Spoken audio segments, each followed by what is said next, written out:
I'm Will Allen for Campaign TV, and we're here at Cannes Lions 2015. I'm here with Charlotte McKellarney from Marketing Magazine and Kate McGee from Campaign.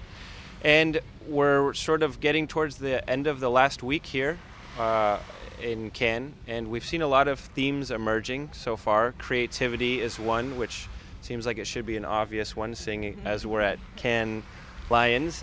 We've also heard a lot about purpose, and something we've started seeing emerge today is sort of ethics in marketing and advertising. Would you guys say that that's true, and have you seen that reflected anywhere in what you've been up to?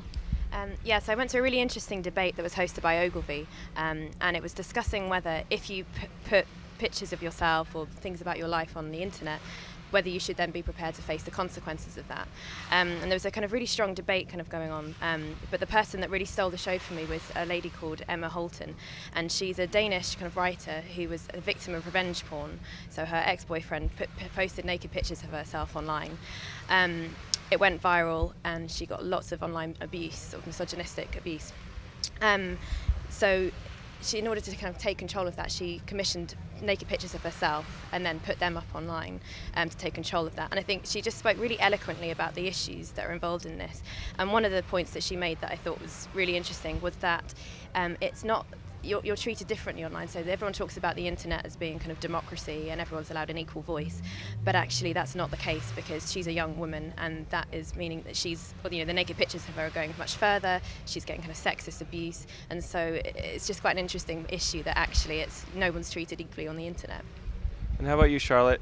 Yeah, really similar themes for me today. I feel like I saw both sides of the coin though. I went to an announcement by the Daily Mail. They're partnering with Dr. Phil to create the Daily Mail TV, which is essentially a sort of rolling news version of what I think people sort of kindly call the sidebar of shame, which essentially is lots of celebrity gossip and sort of salacious information.